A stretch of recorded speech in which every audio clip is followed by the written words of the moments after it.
Alisher Navoiy nomidagi O'zbekiston Milliy kutubxonasi tomonidan Yosh kutubxonachilar Respublika ilmiy-amaliy forumi tashkil etildi. Shuningdek, uning doirasida innovatsion loyihalar tanlovi ham o'tkazildi. Tafsilotlar bilan Gulshoda Olimjonova.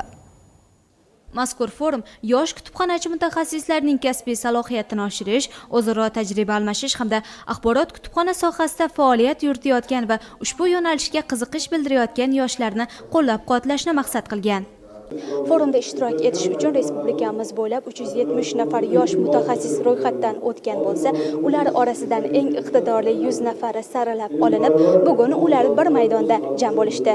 Forum dasturidan ilmiy ma'ruzalar, seminar, treninglar, amaliy uchrashuvlar va malaka oshirish tadbirlari o'rin olgan. Shuningdek, forum doirasida innovatsion loyihalar tanlovi ham tashkil etilgan bo'lib, tanlovga respublikaning turli hududlaridan jami 76 ta loyiha kelib tushgan. Ekspertlar eng yuqori baholagan 12 ta loyiha tanlovning ikkinchi bosqichiga yo'llanma oladi. Tanlovda g'olib bo'lganlar sovrinlarga ham ega bo'lishadi. Men ham bu forumda yosh kutubxonachi tashabbuskor spiker sifatida ishtirok etyapman va meni loyiham IFLA assotsiatsiyalari va muassasalari xalqaro federatsiyasining yoshlarga ajratayotgan grantlari, imkoniyatlari haqida taqdimot qilaman va aynan shu taqdimot yoshlarni bugungi kunda mana shu forum uchun olib kelgan loyihalarni xalqaro darajaga olib chiqishiga zamin yaratadi degan umiddaman. Innovatsion loyihalar tanlovida mening loyiham qabul qilindi. Ushbu loyihamizning nomi Book City bo'lib, ushbu Book City loyihasida kitobxon o'zi kitoblar